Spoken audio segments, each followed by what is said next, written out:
Então, eu sou o Ítalo, eu tô no 8º período da Físio, com um pezinho no 7º também, não sei como definir nesse momento. E, a princípio, eu tinha pensado em falar alguma coisa relacionada à atuação dentro da unidade de terapia intensiva neonatal. Para eu falar da atuação do fisioterapeuta no geral, em si, ficaria um tema muito extenso, para falar aqui em tão pouco tempo, então decidi fechar um pouco o tema e falar a respeito da avaliação de dor em unidade de terapia intensiva neonatal. Para começar, eu vou dar uma introdução sobre a unidade de terapia intensiva neonatal, as principais apresentações clínicas que a gente encontra nos pacientes que estão lá, depois falar um pouco da epidemiologia da dor, e aí a gente vai pensar um pouco mais em avaliação.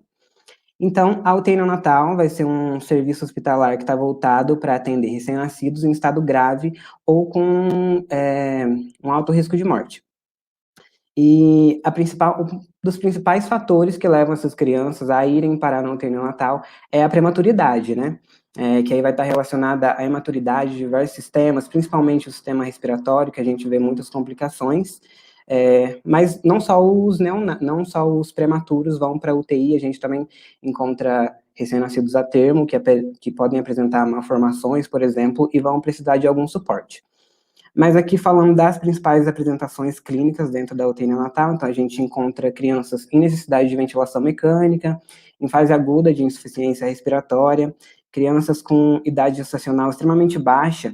Então, hoje a gente consegue crianças com até 24 semanas de idade gestacional já são viáveis, porém elas vêm ao mundo com diversas dificuldades e afecções que precisam de suporte. Crianças com necessidade de nutrição parenteral, crianças com extremo baixo peso, então menos de 1.000 gramas, crianças que precisam de fazer alguma cirurgia e em pós-operatório imediato.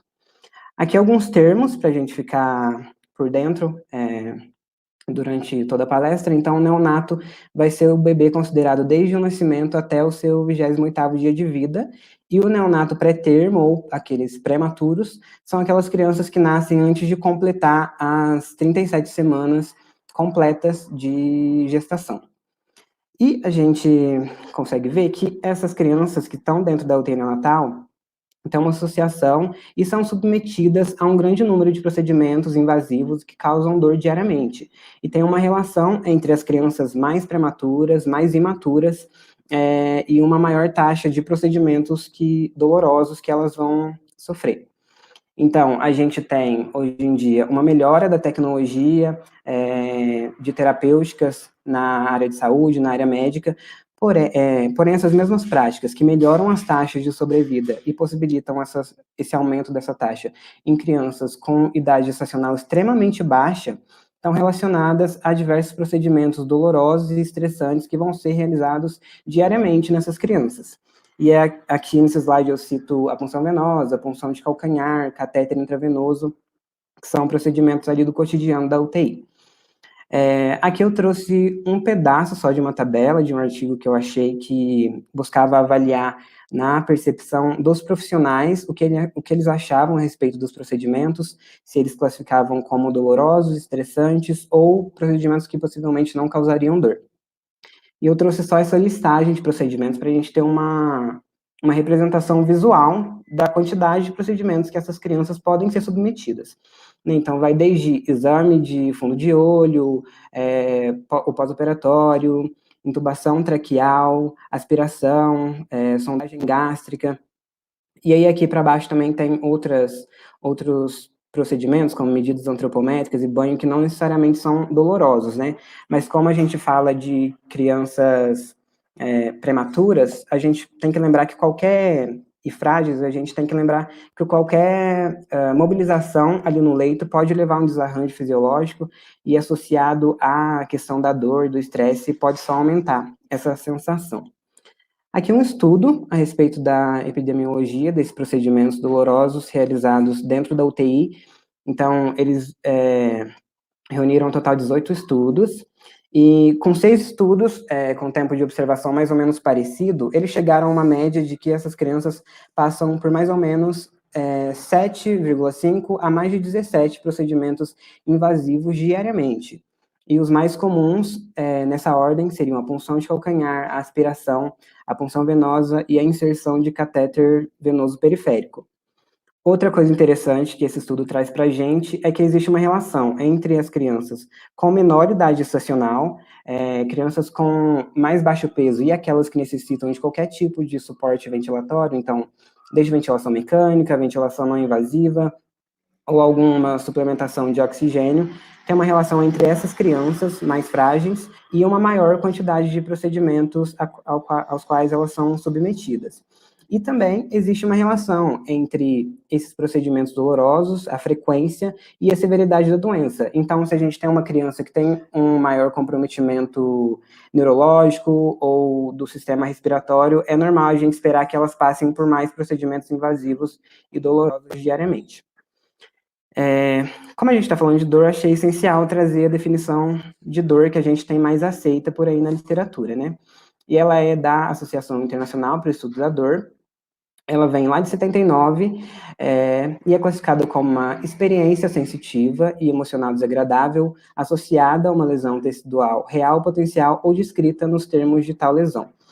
Uma coisa a respeito dessa definição, que abria espaço para a discussão entre as pessoas que pesquisam dor neonatal, era essa questão, essa parte que fala da dor ser descrita. Então, eles falavam que essa definição dava a entender que se subestimava ou considerava menos importante, deixava um pouco de lado a dor neonatal e de pessoas, no geral, que não conseguem verbalizar a sua dor, né? Que para a dor existir, ela precisa ser necessariamente verbalizada. E aí, quando estava pesquisando essa definição para trazer aqui, acabei sabendo, porque eu ainda não tinha conhecimento, que ano passado eles lançaram uma definição revisada dessa de 79, depois de mais de 40 anos. E aí, segundo essa nova revisão, a dor agora a dor é definida como uma experiência sensitiva e emocional desagradável associada ou semelhante àquela associada a uma lesão tecidual real ou potencial. Que mudou bem pouca coisa, na verdade, mas tiraram essa parte da dor ser descrita. E aqui embaixo eu coloquei até o trabalho em que eles explicam certinho como foi todo o processo até chegar nessa nova definição. Aqui eu trago um questionamento: será que o recém-nascido sente dor? E pode parecer um absurdo, mas para alguns pesquisadores, até mais ou menos a década de 80, se considerava que o recém-nascido, por ter uma certa imaturidade desse sistema sensório, da parte nervosa, teria uma certa proteção contra a dor.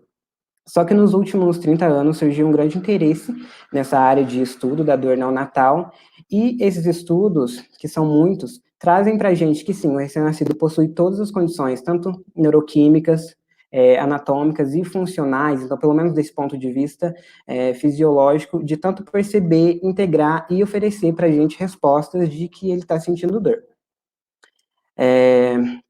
Percebe-se, então, que desde as 7 semanas de idade gestacional já se tem a presença de receptores sensoriais periorais, que às 20 semanas já se espalham por toda a superfície mucocutânea do feto. Se tem a presença de fibras ainda com mielinização incompleta e desmielinizadas, mas que sim fazem a conexão entre a medula espinal, a região ali dos núcleos da base, chegando até o córtex. E às 24 semanas também já se nota sinapses tálamo-corticais que vão ser responsáveis por levar esse estímulo para centros de processamento cortical superiores, que aí vão estar relacionados a uma percepção consciente desse estímulo doloroso. Então, em resumo, a gente percebe desde muito cedo na vida fetal esse tráfego da aferência nociceptiva. E o concepto, mesmo prematuro, já se apresenta apto a detectar e amplificar a sensação dolorosa. Porém, uma coisa que se coloca em evidência nesses estudos é que existe, sim, uma imaturidade das vias inibitórias descendentes da dor, que vão estar fazendo um controle negativo dessa dor. Então, é esperado que esses recém-nascidos tenham uma deficiência na modulação negativa e na habituação a estímulos repetitivos. Então, não só essas crianças sentem dor, como pode ser que elas sintam até mais dor do que uma criança mais velha ou um adulto. Aqui eu trago alguns estudos que falam a respeito de consequências a longo termo dessas experiências dolorosas tão cedo na vida desses bebês. E aqui especificamente falando de recém-nascidos pré-termo, prematuros, então. E é uma revisão sistemática com 3 estudos, eles notaram uma relação entre as crianças com idade gestacional extremamente baixa, e foi visto que essas crianças mais adiante tinham um atraso no crescimento pós-natal, um pobre desenvolvimento da parte do sistema nervoso, uma ativação cortical mais aumentada quando essas crianças eram submetidas a estímulos dolorosos posteriormente, e alterações também da estrutura cerebral mesmo. Eles objetivaram avaliar esses efeitos em crianças de várias idades, né, desde meses depois até o começo da idade escolar. Nas crianças com 1 ano de idade, notaram um pobre desenvolvimento cognitivo e também atrasos no desenvolvimento motor do que se era considerado para uma criança de 1 ano, e alterações que foram avaliadas até os 7 anos de idade, como uma diminuição na espessura da massa cortical. Esse outro estudo aqui já é uma revisão um pouco mais extensa, que eles trazem o que se tem de evidência a respeito dessas implicações da dor neonatal a longo termo, e eles incluem tanto estudos com humanos, como estudos experimentais em animais. E eles mostram para a gente que existem repercussões que persistem durante a infância e chegando até a vida adulta. Repercussões que afetam o desenvolvimento sensório-motor, alterações cognitivas da parte comportamental. Então, tem estudos que associam essa dor no período neonatal com uma probabilidade dessas crianças desenvolverem hiperatividade na idade escolar, e até terem um menor nível de QI, quando relacionados às outras crianças. Alterações na resposta à dor, então ficam mais sensíveis ao estímulo doloroso, e hoje se tem uma linha de pesquisa que vem forte, que é com relação a tentar relacionar essa experiência dolorosa neonatal com a dor crônica, mais adiante na vida. Porém, não é algo que ainda se tem muitas evidências, né, mas é um âmbito da pesquisa que se tem bem forte. E aí a gente chega na parte de avaliação. Então, quando a gente pensa em avaliar a dor no nosso paciente, o padrão ouro que a gente tem é a descrição, a verbalização do paciente quanto ao que ele sente, né? Ele contar pra gente o que ele está sentindo. Só que na parte neonatal, a gente não tem essa possibilidade. Então, a gente vai ter que partir da avaliação de outras coisas, como as modificações em órgãos, sistemas e da parte comportamental. Aqui, pensando principalmente nas respostas que a gente avalia ali à beira-leito, a gente tem principalmente alterações fisiológicas depois de um estímulo doloroso e alterações comportamentais. Aqui uma tabela que eu achei bem interessante, de um artigo que eu até falo melhor mais para frente, mas ela traz para a gente as áreas de resposta, já que a gente não tem a questão da resposta verbal, o que a gente tem de resposta do recém-nascido frente a um estímulo doloroso. Então, falando de uma parte mais fisiológica, a gente vai notar um aumento da frequência cardíaca, redução da saturação de oxigênio, aumento na pressão sanguínea, uma frequência cardíaca aumentada, ou então períodos de apneia, e às vezes até transpiração das mãozinhas, dos pés dessa criança. Na parte comportamental, a gente nota alterações da mímica facial, uma movimentação mais estranha no leito, choro, gemido. Pensando na parte metabólica e hormonal, que aí já é mais difícil de a gente medir ali a beira-leito, a gente precisaria de um exame, mas tem-se alterações nos níveis de catecolaminas, como adrenalina, de hormônios do estresse, como o cortisol, flutuações do nível de insulina, e numa parte mais psicológica, essa criança fica mais ansiosa, mais sensível, e pode acontecer também distúrbios do sono, como uma criança que passa muito tempo acordada ou muito tempo dormindo. Falei das variáveis que a gente avalia ali à beira-leito, né? Mas tem alguns tipos de avaliação que a gente consegue perceber a presença do estímulo nociceptivo de uma forma mais direta e talvez até mais confiável. Como a espectroscopia no infravermelho próximo, que aí vai conseguir ver a questão de oxigenação do tecido cerebral, o eletroencefalograma vai avaliar a questão da ativação nervosa, ressonância magnética funcional, que também vai dar uma medida para mim da circulação sanguínea ali em áreas que podem estar me indicando a presença de dor, a eletromiografia, que a gente avalia reflexos depois de um estímulo doloroso, e dosagem de biomarcadores como hormônios do estresse, cortisol, que é esperado que aumente depois de um estímulo doloroso. Porém, essas esse tipo de avaliação envolve uma alta tecnologia e algo que a gente não tem ali pensando em prática clínica, né? Então acaba ficando mais para a parte de pesquisa mesmo. E aí, pensando no contexto da prática clínica, o que a gente vai usar? A gente, então, não tem uma variável padrão ouro que eu avalio, então a criança me deu essa resposta depois de um estímulo doloroso, então quer dizer que ela está sentindo dor. Não tem. Então, o que eu vou ter que fazer é associar essas variáveis objetivas, e aqui eu cito mudanças fisiológicas, na parte fisiológica, como frequência cardíaca, frequência respiratória, variáveis subjetivas, que parte mais da questão comportamental, e avaliar também o contexto ambiental. Será que essa criança tem um motivo para estar sentindo dor ou é alguma outra coisa que está incomodando? E aí, quando eu parto dessa associação, é que eu vou ter uma avaliação válida da presença do estímulo nociceptivo. E eu vou ter tudo isso associado nas escalas, que são já bem usadas para avaliação em vários âmbitos da área da saúde. Aqui destrinchando um pouco mais a respeito dos parâmetros fisiológicos e comportamentais, que é o que a gente mais vai encontrar em escalas. Então, parâmetros fisiológicos que se alteram na dor. A gente tem a frequência cardíaca, respiratória, pressão arterial, pressão intracraniana, saturação de O2 e alteração nos hormônios do estresse. Porém, o que a gente mais vê dentro de escalas é a frequência cardíaca, respiratória e a saturação, que são coisas fáceis da gente medir ali à beira-leito. Essas variáveis são objetivas e sensíveis, então elas podem se alterar frente a um estímulo doloroso, porém, elas são um pouco específicas.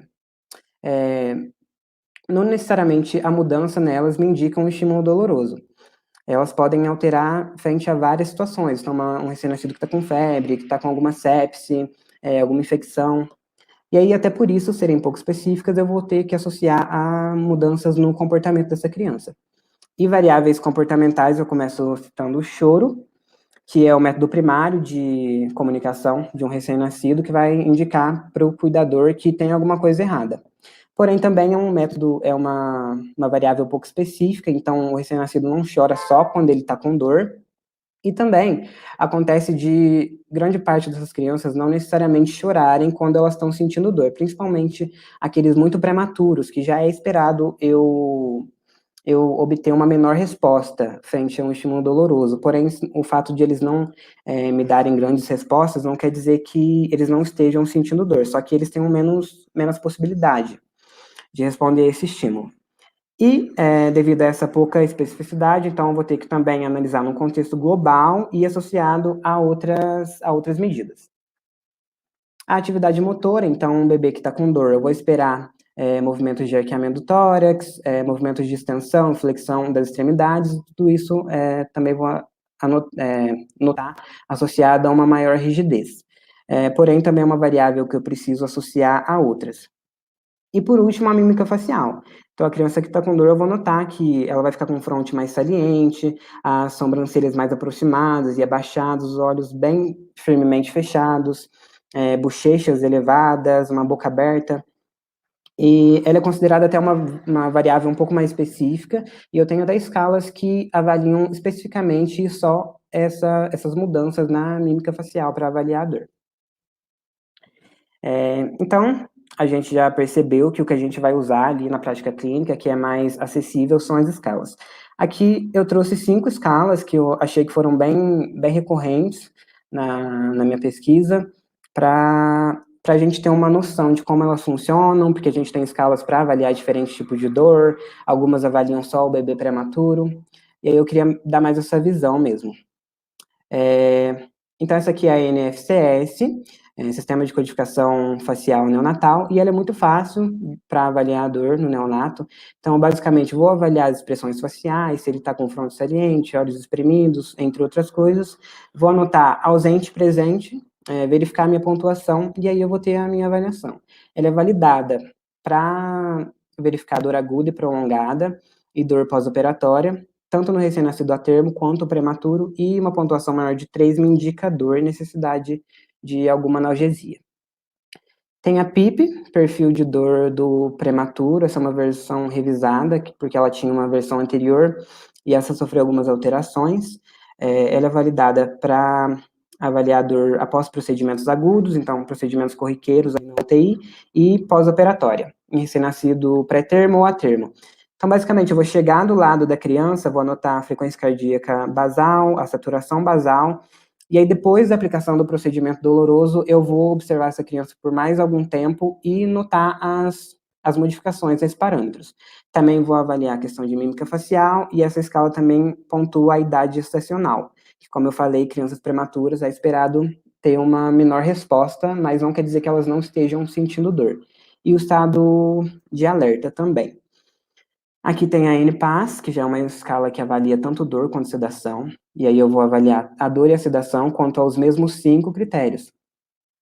Choro, comportamento, expressão facial, tono de extremidades e sinais vitais. Ela é uma escala para a gente avaliar dor aguda e prolongada e sedação em lactentes gravemente doentes, então é para isso que ela é validada. E falando especificamente no quesito dor, eu vou ter um score de 0 a 10, só que eu vou adicionar um ponto a mais para crianças que tiverem menos de 30 semanas na idade gestacional corrigida, justamente por elas oferecerem uma menor resposta. E a dor vai estar presente quando eu tiver uma pontuação maior que 3. Aqui tem a BIP, indicadores comportamentais de dor no recém-nascido. Ela já é uma escala multidimensional. Então, como vocês podem ver, ela avalia apenas a questão comportamental. Vou avaliar o estado de sono vigília da criança e movimentação da face e das mãos. Ela é validada para avaliar a dor só no recém-nascido prematuro. E aqui também tem ela também tem um ponto de corte de 5. E a última, que também é bem frequente na literatura, a EDIM, que é validada para avaliar já uma dor prolongada no recém-nascido prematuro e naqueles recém-nascidos sob ventilação mecânica.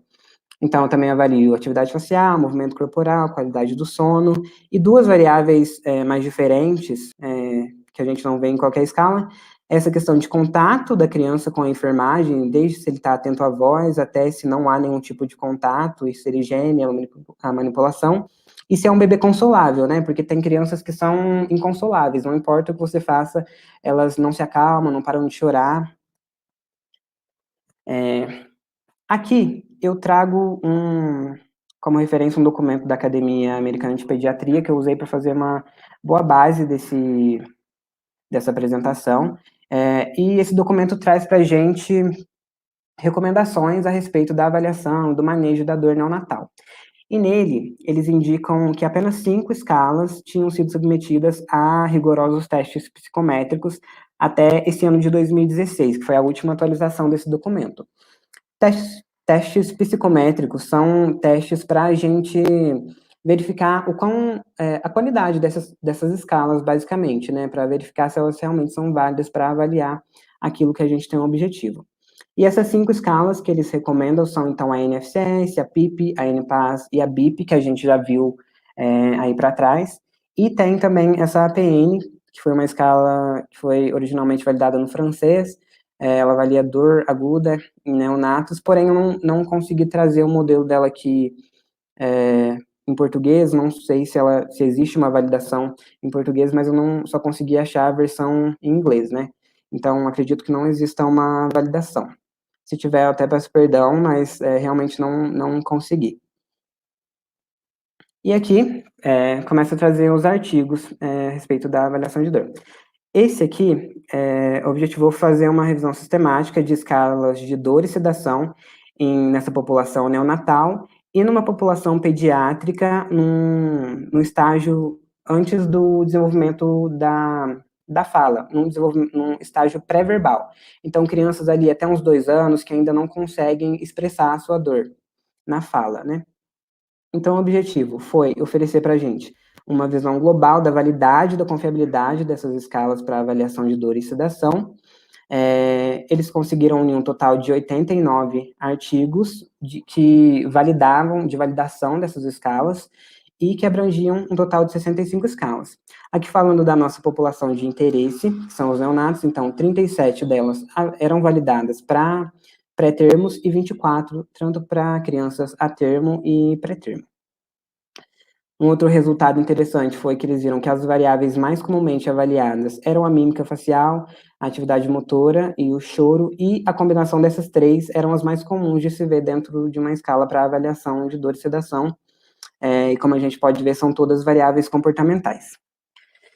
Aqui chega uma parte chave do estudo, e que eu achei bem interessante. Eles colocam esse fluxograma tanto como um guia para a gente, quando a gente quer escolher uma escala para avaliar a dor nesse nosso paciente, mas também serve para explicar um pouco da metodologia do estudo.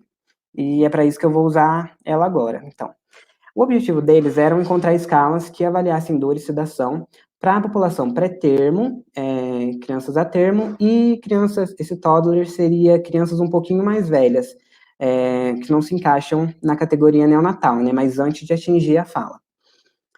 Elas podiam avaliar os vários tipos de dor, então desde dor aguda, prolongada e pós-operatório, e sedação, ou então tudo isso junto numa escala só. O objetivo do estudo era pegar, então, essas 65 escalas que eles conseguiram achar na literatura e separar entre aquelas que seriam as mais relevantes. E, para isso, eles impuseram alguns pré-requisitos. E aí, essas escalas que fossem consideradas mais relevantes seriam levadas para uma análise mais detalhada do seu risco de viés, e aí a gente chegar na conclusão de quais seriam mais confiáveis, né, para a gente usar. Esses 3 pré-requisitos que as escalas tinham que necessariamente cumprir para serem consideradas mais relevantes diziam respeito quanto à sua validade e à sua confiabilidade. Elas tinham, então, que nos seus estudos de validação ter passado por uma avaliação da sua validade de construto, da sua consistência interna e da confiabilidade interavaliador. Explicando, a validade de construto é uma medida da construção geral da minha escala e do quão eficiente ela é em avaliar aquilo que eu tenho objetivo de avaliar, né? Se ela realmente avalia aquilo que eu objetivo avaliar e não avalia outra coisa, que no caso ela precisa avaliar a dor e sedação e não outras coisas. A consistência interna diz respeito à coerência entre os itens que eu tenho dentro da minha escala. Então, posso pegar todos os itens que eu avalio dentro de uma escala, jogo num programa estatístico e vou ver se todos eles objetivam avaliar a mesma coisa. Aqui o nosso objetivo, a dor. Eu não posso ter nenhum item ali que avalie uma coisa fora disso, para não afetar a consistência dessa escala. E a confiabilidade interavaliador diz respeito ao quão eficiente essa escala é em me oferecer uma mesma pontuação quando eu avalio o mesmo paciente com a mesma escala, porém com avaliadores diferentes. Então, por exemplo, eu pego uma escala, que é avaliador de 0 a 10, vou avaliar meu paciente. Eu volto falando que eu consegui a dor dele como nível 2. Logo em seguida, um outro avaliador vai lá e avalia esse mesmo paciente com a mesma escala e volta falando que a dor dele é nível 10. Então, nesse caso, não tem uma boa confiabilidade interavaliador, porque se cada pessoa que for avaliar a dor desse paciente voltar com um resultado diferente, eu não estou conseguindo avaliar essa dor de uma forma correta, eu não tenho um resultado certeiro ali. Então foi isso, as escalas que preencheram esses 3 pré-requisitos foram consideradas mais relevantes e levadas para uma avaliação mais detalhada do seu risco de viés.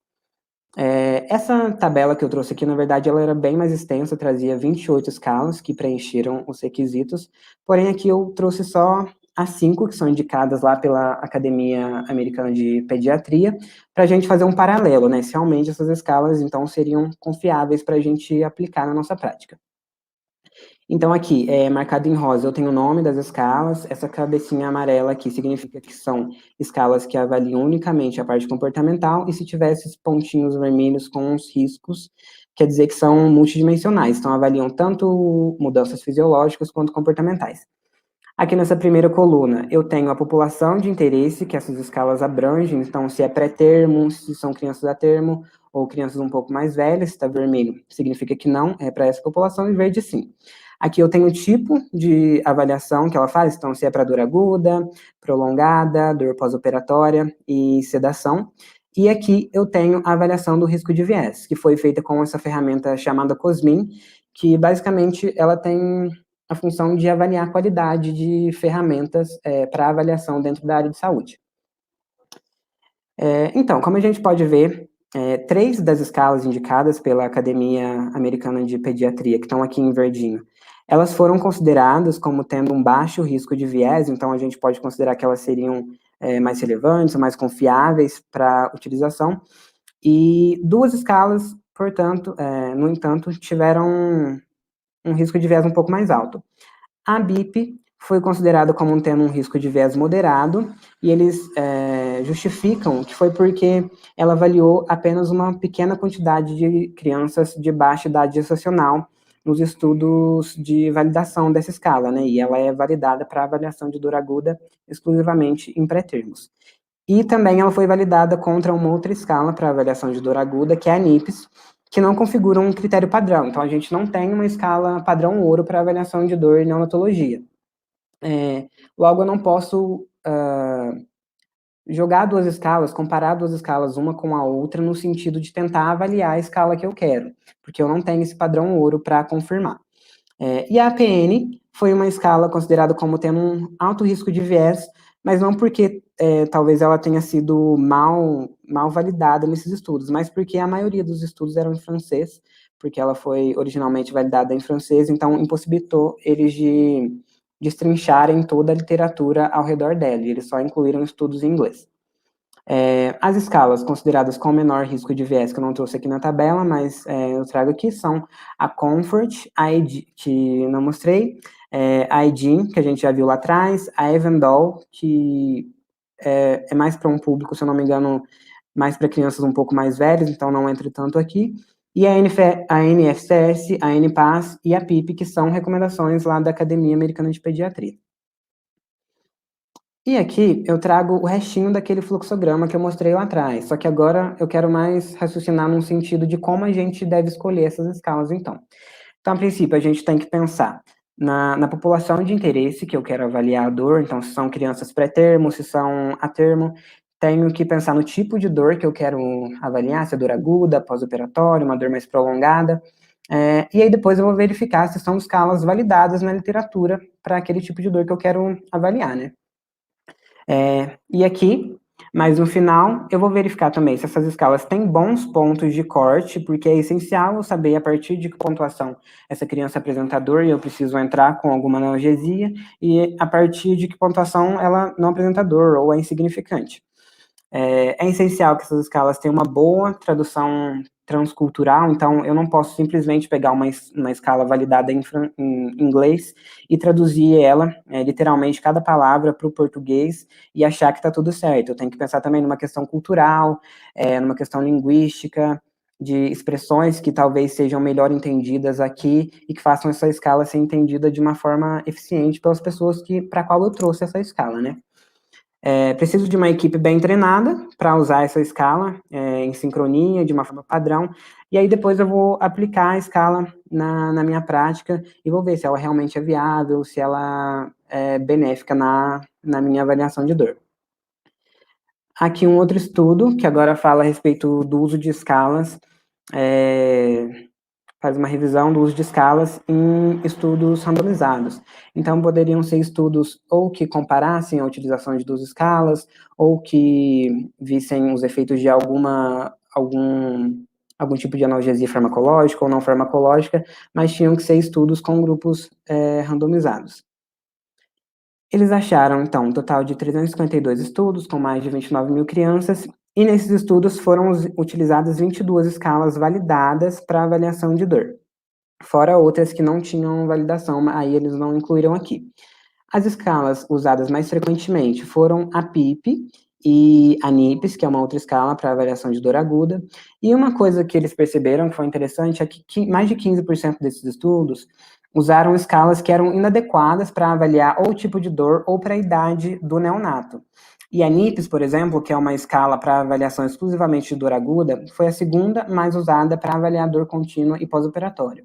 Então, isso abre discussão tanto numa questão de ética em pesquisa, em que a gente se propõe a oferecer os melhores resultados baseados em evidências, e aí esses estudos, no caso, estavam usando uma ferramenta de avaliação inadequada para o estudo deles, e também para a prática clínica, né, que se eu uso uma escala que é inadequada, eu vou estar podendo subestimar a dor do meu paciente.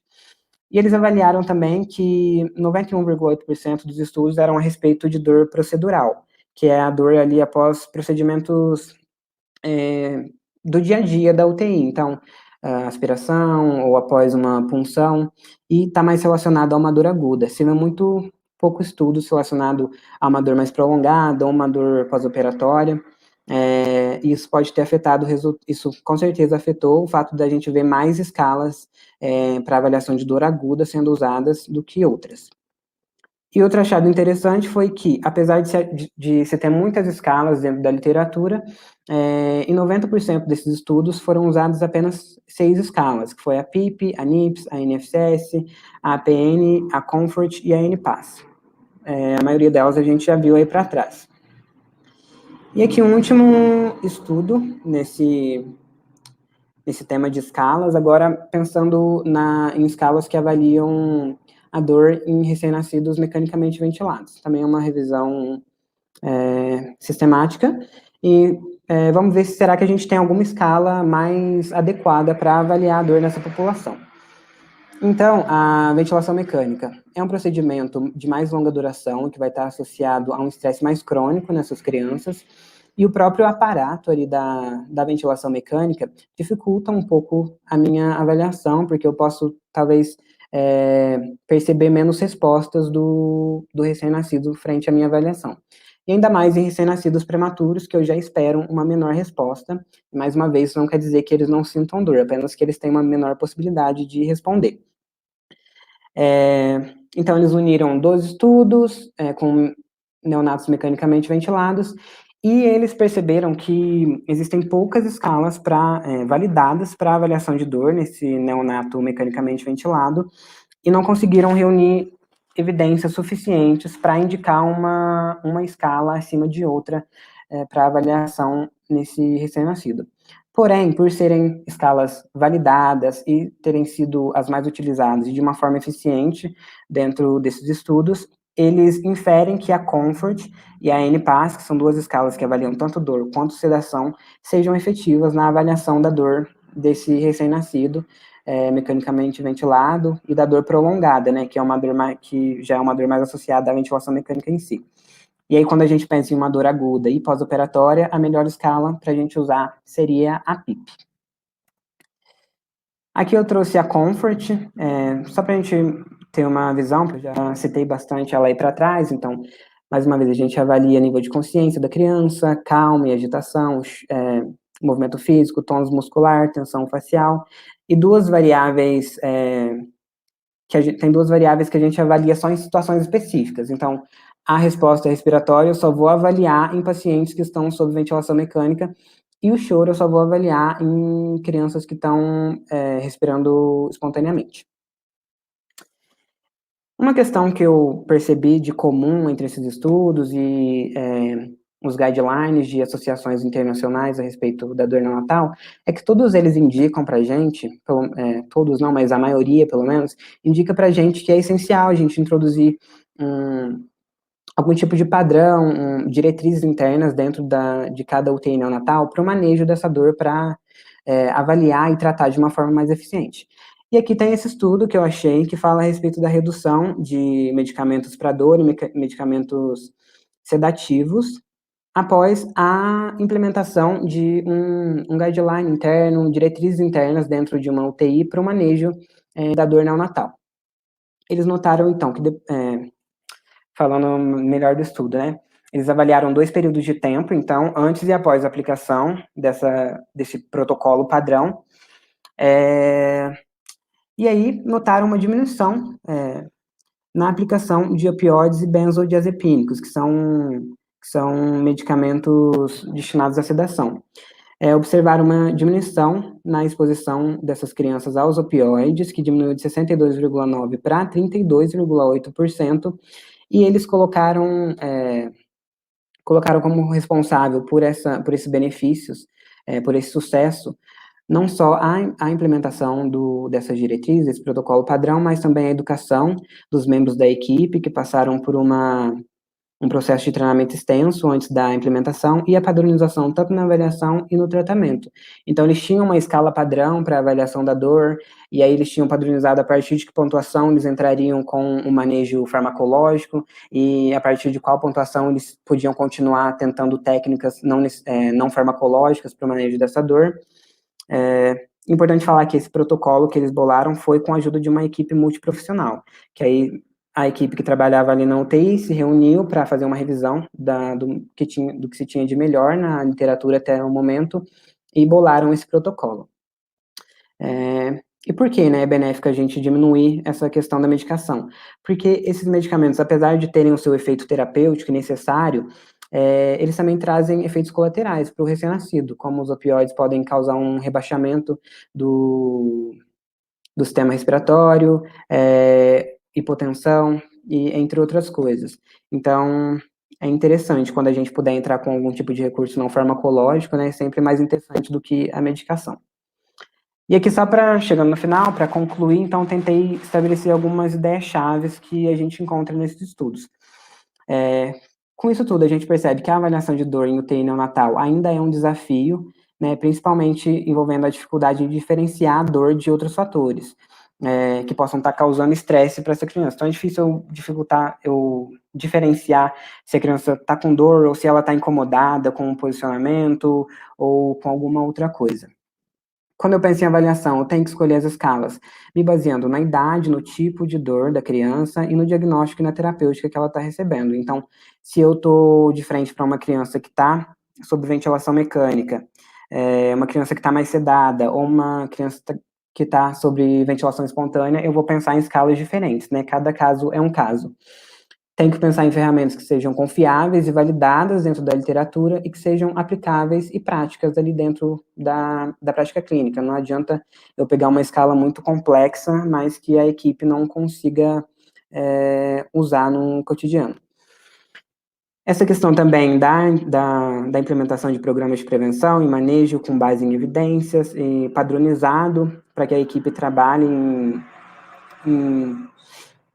de forma síncrona. É importante a monitorização constante dessa dor, medidas profiláticas que vão objetivar não só amenizar, mas evitar a dor e, na medida do possível, reduzir esses procedimentos dolorosos, né? Porque a gente viu que essas crianças passam por muitos procedimentos invasivos diariamente. E aí, vai da equipe observar se talvez procedimentos que não sejam tão necessários possam ser reduzidos. Essas escalas que eu vou escolher precisam ter pontos de corte bem definidos, então eu preciso saber a partir de que pontuação a criança tem dor, até para eu não subestimar a dor e deixar a criança sem o manejo que ela necessita, e também não acontecer de eu superestimar e aí a equipe médica entrar com medicamento desnecessariamente. E por último, eu deixo um questionamento: será que a gente precisa de mais escalas? E pelo que a gente vê, parece que não, porque tem aos montes por aí, só que o que a gente precisa é de cada vez escalas mais bem validadas, e de que o profissional saiba escolher de uma forma consciente e correta para cada paciente. Aqui trago minhas referências que eu usei. E é isso, gente. Obrigado. Deixa aqui também meu e-mail se alguém tiver alguma crítica, alguma observação, ou quiser alguma referência, o slide, só mandar lá. É isso aí. Obrigado pela atenção mais uma vez.